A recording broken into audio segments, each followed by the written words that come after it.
तसव्वुर करें, अगर आपने किसी अपने रिश्तेदार को पनाह दी, अपने घर में जगह दी और कुछ अरसे बाद वही शख्स आपको आपके ही घर से बाहर धकेलने लगे, तो आपका ऐसे एहसान फरामोश के बारे में क्या ख्याल होगा। ये बदकिस्मत कहानी है फलस्तीन की, एक ऐसी जमीन की जहां वादे तो हुए मगर पूरे ना हुए, जहां फैसले तो हुए मगर असल मालिक से कभी राय ना ली गई। ये कहानी है एक सदी के धोखे, साजिशों और कुर्बानियों की। खिलाफत उस्मानिया अपनी आखिरी सांसें ले रही थी। अरब कबाइल ने बरतानिया के साथ इत्तेहाद किया। बरतानी अफसर लॉरेंस ऑफ अरेबिया अरबों को यकीन दिलाता रहा कि अगर वो खिलाफत के खिलाफ उठेंगे तो जंग के बाद उन्हें आज़ाद रियासतें मिलेंगी। लेकिन हकीकत ये थी कि 1916 में बरतानिया और फ्रांस के दरमियान एक खुफिया मुआहिदा हो चुका था, साइक्स-पीकोट एग्रीमेंट। इस मुआहिदे के तहत अरब सरजमीन को बरतानिया और फ्रांस ने आपस में बांटने का मंसूबा बनाया। नक्शे पर लकीरें खींच दी गईं, कौन सा इलाका बरतानिया के ज़ेरे असर होगा और कौन सा फ्रांस के। अरबों को आज़ादी नहीं मिली बल्कि गुलामी का नया दौर शुरू हुआ और फलस्तीन इन्हीं लकीरों के बीच फंस गया। पहली जंगे अजीम खत्म हुई 1918 में। खिलाफत उस्मानिया शिकस्त खा चुकी थी और उस शिकस्त के बाद 1920 में होने वाली सैन रीमो कॉन्फ्रेंस में फलस्तीन को बरतानिया के मातहत कर दिया गया। लीग ऑफ नेशंस ने 1922 में उस फैसले को बाकायदा हैसियत दी जिसे ब्रिटिश मानदेत फॉर पैलेस्टाइन कहा गया। यूं फलस्तीन खिलाफत के हिस्से से निकलकर बराह रास्त बरतानिया के कब्जे में चला गया। यहां सवाल यह है, अरब कहां थे? अरब रहनुमाओं ने खिलाफत के बजाय बरतानिया का साथ दिया। शरीफ हुसैन और उसके बेटे फैसल व अब्दुल्ला ने आज़ादी के ख्वाब में बरतानिया से हाथ मिलाया, लेकिन नतीजा ये निकला कि शाम फ्रांस के पास गया, इराक और फलस्तीन बरतानिया के पास। अरब बादशाह बने जरूर मगर बरतानवी इजाजत से। और इसी दौर में बरतानिया ने 1917 का बैलफोर डिक्लेरेशन नाफिज किया, जिसमें यहूदियों के लिए फलस्तीन में एक कौमी वतन का वादा किया गया था। फलस्तीनी अवाम से कोई नहीं पूछा गया और ये वो लम्हा था जब उनकी सरजमीन पर अजनबी आबादकार उतरने लगे। बरतानिया के ज़ेरे साया फलस्तीन में यहूदी आबादकारों की आमद तेज हो गई। यूरोप से हजारों यहूदी हिजरत करके फलस्तीन आते रहे। जमीनें खरीदी गईं या जबरदस्ती ले गईं। फलस्तीनी किसान और कबाइल बेक वक्त गुस्से और बेबसी में थे। फिर आई दूसरी जंग अजीम 1939-1945। यूरोप में यहूदियों पर नाजी मजालिम हुए, लाखों यहूदी कत्ल हुए और उसका बोझ भी फलस्तीनियों पर डाल दिया गया। जंग के फौरन बाद 1947 में अक़वाम मुत्तहिदा ने फलस्तीन की तकसीम का मंसूबा पेश किया। यूएन पार्टीशन प्लान के मुताबिक जमीन का 55% हिस्सा यहूदी रियासत को दिया गया और सिर्फ 45% फलस्तीनियों को। हालांकि इस वक्त यहूदी फलस्तीन की कुल आबादी का 1/3 भी नहीं थे। फलस्तीनियों ने इस तकसीम को मुस्तरद किया। अरब दुनिया ने भी मुखालफत की, लेकिन मगरबी ताकतों ने करारदाद पास कर दी और यूं फलस्तीन एक और धोखे का शिकार हुआ।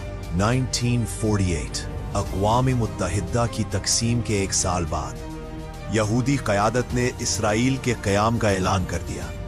अरब रियासतों ने मुखालफत में फौजें भेजी, लेकिन जंग चंद ही महीनों में इसराइल के हक में पलट गई। जदीद हथियारों से लेस इसराइली फौज ने फलस्तीन के बड़े हिस्से पर कब्जा कर लिया।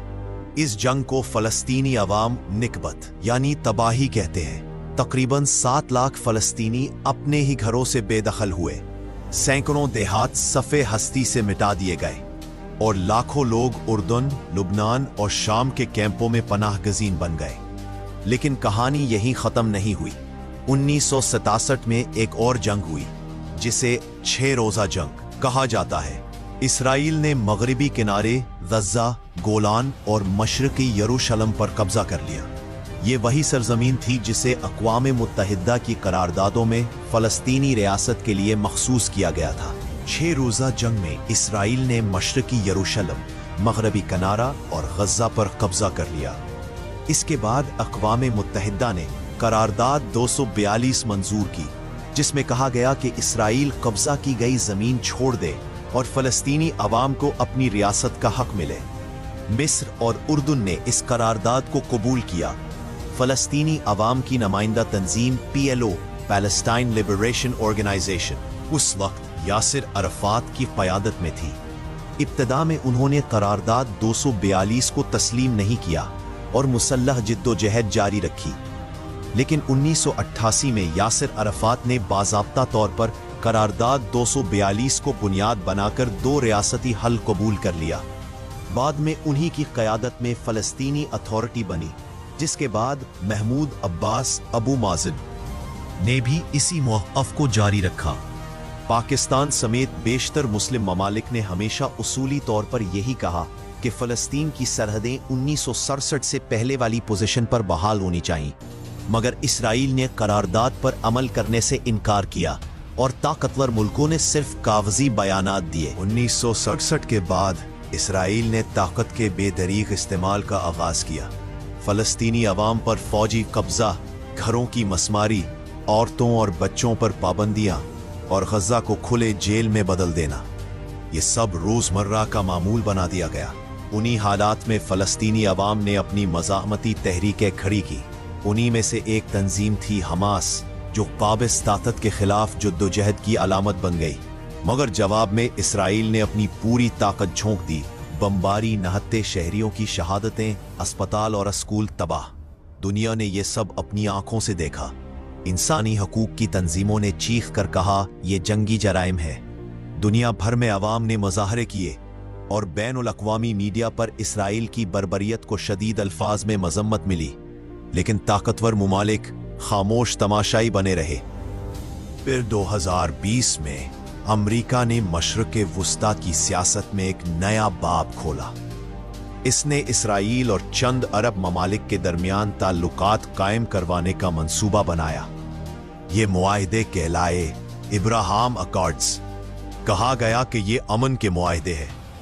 मकसद बताया गया कि खित्ते में जंगें खत्म होंगी, मईशत तरक्की करेगी, ताल्लुकात बेहतर होंगे। लेकिन असल हकीकत कुछ और थी।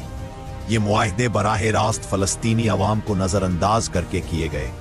न उनकी राय ली गई, न उनकी जद्दोजहद का एहतराम किया गया। यूं लगने लगा जैसे फलस्तीन का मसला ताकतवरों के दरमियान सौदेबाजी का एक पुराना बाब है, जिसे बगैर फरीक असली के ही बंद कर दिया जाए। मुत्तहदा अरब अमारात, बहरीन, मराकश और सूडान ने इसराइल को तस्लीम कर लिया। दुनिया ने उसे अमन का कदम कहा, लेकिन फलस्तीनी अवाम के लिए ये एक नए जख्म के मुतरादिफ था। वो और भी ज्यादा तन्हा हो गए और अब व्हाइट हाउस में एक ताज़ा प्रेस रिलीज सामने आई है। अमरीकी सदर और इस्राइली वजीर आज़म ने एक बार फिर अमन की बात की, लेकिन ये अमन भी एक नामुकम्मल अमन है। इसमें ना फलस्तीनी रियासत का जिक्र है, ना मकबूजा इलाकों की वापसी का। सिर्फ ताकतवरों की मर्जी है, सिर्फ इस्राइली सलामती की जमानत है और फलस्तीनी अवाम की आवाज एक बार फिर गायब है। तो सवाल यह है, क्या यही अमन है या ये भी ताकत के खेल का एक नया पर्दा है? एक सदी गुजर गई, मुआहदे बदलते रहे, सरहदें खींची गई, जंगें हुई, लेकिन क्या कभी किसी ने उन लोगों से पूछा जिनकी जमीन थी? क्या कभी फलस्तीनी अवाम को अपनी तकदीर का फैसला करने का हक मिला? या फिर ये सब कुछ अरब बादशाहों, मगरबी ताकतों और इसराइल के मफाद में तय होता रहा? सवाल यही है, फलस्तीन की तकदीर का मालिक कौन है? खुद फलस्तीनी या वो ताकतें जो हमेशा उनके मुस्तकबिल पर मोहर लगाती रही हैं?